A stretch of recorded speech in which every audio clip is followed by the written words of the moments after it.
Hot wave എന്ന ബ്രാൻഡിന്റെ hot wave W11 എന്ന പുതിയൊരു സ്മാർട്ട് ഫോൺ ഇപ്പോൾ ലോഞ്ച് ചെയ്തിട്ടുണ്ട്.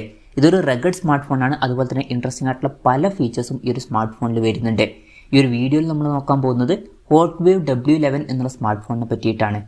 ആദ്യം നമ്മൾ ഫീച്ചേഴ്സും കാര്യങ്ങളൊക്കെ നോക്കുകയാണെന്നുണ്ടെങ്കിൽ ബാറ്ററിയുടെ കാര്യത്തിൽ ഈ ഒരു സ്മാർട്ട് ഫോണിൽ 20,800 mAh ബാറ്ററി വരുന്നുണ്ട്.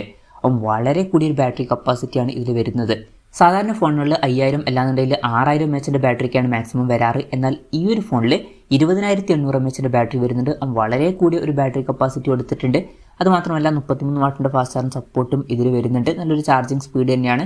റിവേഴ്സ് ചാർജിങ് എന്നുള്ള ഫീച്ചർ ഇതിൽ സപ്പോർട്ട് ചെയ്യുന്നുണ്ട്. അതായത് വേറെ ഡിവൈസുകൾ ഈ ഒരു ഡിവൈസ് വെച്ചിട്ട് നമുക്ക് ചാർജ് ചെയ്യാവുന്നതാണ്. ടൈപ്പ് സി ചാർജിംഗ് പോർട്ടും ഇതിൽ കൊടുത്തിട്ടുണ്ട്.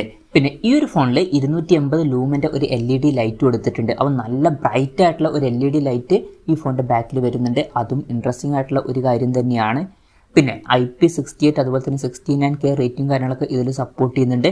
അപ്പം ഈ ഫോൺ വാട്ടർ റെസിസ്റ്റൻറ്റും അതുപോലെ തന്നെ ഡസ്റ്റ് റെസിസ്റ്റൻറ്റുമാണ്. അതും എടുത്തു പറയേണ്ട കാര്യം തന്നെയാണ്. MIL STD 810H സർട്ടിഫിക്കേഷൻ കാര്യങ്ങളൊക്കെ ഇതിന് ലഭിച്ചിട്ടുണ്ട്. അപ്പോൾ നല്ല സ്ട്രോങ് ആയിട്ടുള്ള മിലിറ്ററി ഗ്രേഡ് സർട്ടിഫിക്കേഷൻ ലഭിച്ചിട്ടുള്ള ഒരു സ്മാർട്ട് ഫോണാണ് ഈ ഒരു സ്മാർട്ട് ഫോൺ. പിന്നെ ഈ ഒരു ഫോണിൻ്റെ ക്യാമറയുടെ കാര്യം പറയുകയാണെന്നുണ്ടെങ്കിൽ ഫോണിൻ്റെ പിന്നിൽ ഡ്യുവൽ ക്യാമറ സെറ്റപ്പ് കൊടുത്തിട്ടുണ്ട്. 64 മെഗാപിക്സലിൻ്റെ 1.8 അപ്പേഴ്സിൽ വരുന്ന മെയിൻ ക്യാമറ സെൻസറാണ് വരുന്നത്. പിന്നെ 24 മെഗാപിക്സൽ ഒരു നൈറ്റ് വിഷൻ ക്യാമറയും വരുന്നുണ്ട്. അത് ഇൻട്രസ്റ്റിംഗ് ആയിട്ടുള്ള ഒരു കാര്യമാണ്. പിന്നെ ഡ്യുവൽ IR സെൻസറും ഇതിൽ കൊടുത്തിട്ടുണ്ട്. ഫ്രണ്ടിൽ 16 മെഗാപിക്സൽ സെൽഫി ക്യാമറയാണ് കൊടുത്തിരിക്കുന്നത്.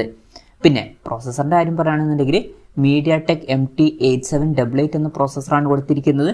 ഈ ഒരു സ്മാർട്ട് ഫോൺ 11,600 രൂപ പ്രൈസ് റേഞ്ചിലാണ് വരുന്നത്.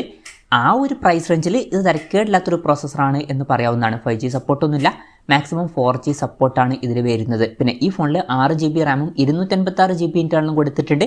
ഈ ഒരു പ്രൈസ് റേഞ്ചിൽ അത് നല്ലൊരു കാര്യം തന്നെയാണ്. ഇത് കൂടാതെ വെർച്വൽ റാം എന്നുള്ള ഫീച്ചറും വരുന്നുണ്ട്. അതായത് എക്സ്ട്രാ റാം വേണ്ട സമയത്ത് ഇൻറ്റേർണൽ മെമ്മറിയിൽ നിന്ന് കുറച്ച് മെമ്മറി എടുത്തിട്ട് അത് റാമായിട്ട് യൂസ് ചെയ്യുന്നതായിരിക്കും. അങ്ങനെ 6GB റാം വരെ എക്സ്ട്രാ നമുക്ക് ലഭിക്കുന്നതായിരിക്കും. പിന്നെ മെമ്മറി എക്സ്പാൻഡ് ചെയ്യണമെന്നുണ്ടെങ്കിൽ മെമ്മറി കാർഡ് സ്ലോട്ടും കാര്യങ്ങളൊക്കെ ഇതിൽ കൊടുത്തിട്ടുണ്ട്. Android 13 ബേസ് ആയിട്ടുള്ള സോഫ്റ്റ്വെയർ ആണ് ഈ ഫോണിൽ വരുന്നത്. പിന്നെ ഡിസ്പ്ലേയുടെ കാര്യത്തിൽ 6.6 ഇഞ്ചിൻ്റെ ഫുൾ HD+ ഡിസ്പ്ലേ ആണ് വരുന്നത്. LCD പാനലാണ് ഇതിൽ ഉപയോഗിച്ചിരിക്കുന്നത്.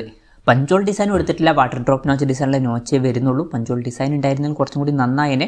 അതുപോലെ തന്നെ കൂടിയ റിഫ്രഷ് റേറ്റും സപ്പോർട്ട് ചെയ്യുന്നില്ല. 60 Hz റിഫ്രഷ് റേറ്റേ ഇതിൽ വരുന്നുള്ളൂ. പിന്നെ ഇതിൻ്റെ ബ്രൈറ്റ്നസ് വരുന്നത് 480 nits ആണ്. ഗൊറില്ല ഗ്ലാസ് 3യുടെ പ്രൊട്ടക്ഷൻ കാര്യങ്ങളൊക്കെ ഇതിൽ കൊടുത്തിട്ടുണ്ട്. അപ്പോൾ ഡിസ്പ്ലേ ഫീച്ചേഴ്സ് തരക്കേടില്ല എന്ന് പറയാൻ പറ്റുള്ളൂ. അത്ര മികച്ചത് എന്ന് പറയാൻ പറ്റില്ല. പിന്നെ പൊതുവേ റഗഡ് ഫോൺസിൽ അങ്ങനെയാണ്. ആ ഒരു പ്രൈസ് റേഞ്ചിൽ ബെസ്റ്റ് ആയിട്ടുള്ള ഡിസ്പ്ലേ ഫീച്ചേഴ്സ് നമുക്ക് കിട്ടിക്കൊള്ളണം എന്നില്ല. പിന്നെ ഫോണിൻ്റെ വെയിറ്റ് 850 ഗ്രാം വരുന്നുണ്ട്. അപ്പോൾ അത്യാവശ്യം നല്ലോണം വെയിറ്റ് കൂടിയ ഒരു സ്മാർട്ട് ഫോണാണ്. അപ്പോൾ സാധാരണ ഫോണുകളിൽ 200 ഗ്രാം ഉണ്ടെങ്കിൽ തന്നെ നമ്മൾ വെയിറ്റ് കൂടുതലാണ് എന്ന് പറയാറുണ്ട്. ആ ഒരു ടൈമിലാണ് 850 ഗ്രാം വെയിറ്റ് വരുന്നത്. അപ്പോൾ സാധാരണ ഫോണുകളെക്കാളൊക്കെ 4 ഇരട്ടി 5 ഇരട്ടി വെയിറ്റ് വരുന്നുണ്ട്. പിന്നെ തിക്നെസ് 26.5 mm വരുന്നുണ്ട്. അപ്പോൾ തിക്നെസ്സും വളരെ കൂടുതലാണ്. പക്ഷേ ഒരു കാര്യമുണ്ട്, ബാറ്ററി കപ്പാസിറ്റി നല്ലോണം വരുന്നുണ്ട്. അതുകൊണ്ട് തന്നെ സ്വാഭാവികമായിട്ട് വെയിറ്റും തിക്നെസ്സും ഒക്കെ കൂടുന്നതായിരിക്കും. അപ്പം ഇതൊക്കെയാണ് ഫീച്ചേഴ്സിനെ പറ്റി പറയാനുള്ള കാര്യങ്ങൾ. പിന്നെ ഈ ഒരു സ്മാർട്ട് ഫോൺ ഇപ്പോൾ ഗ്ലോബൽ മാർക്കറ്റിലാണ് ലോഞ്ച് ചെയ്തിരിക്കുന്നത്.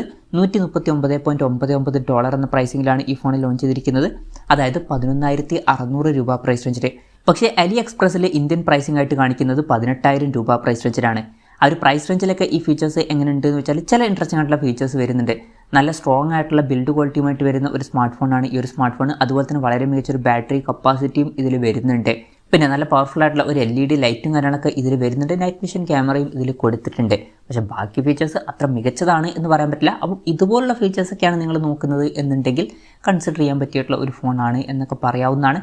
പിന്നെ വെയിറ്റും തിക്നെസ്സും കൂടും. അത് പ്രത്യേകം ശ്രദ്ധിക്കേണ്ട ഒരു കാര്യം തന്നെയാണ്. എന്തായാലും ഹോട്ട് വേവ് W11 എന്ന പുതിയൊരു സ്മാർട്ട് ഫോൺ ഇപ്പോൾ ലോഞ്ച് ചെയ്തിട്ടുണ്ട്. ഈ ഒരു ഫോണിനെ പറ്റിയിട്ടുള്ള നിങ്ങളുടെ അഭിപ്രായം ജസ്റ്റ് ഒന്ന് കമൻറ്റ് ചെയ്യുക.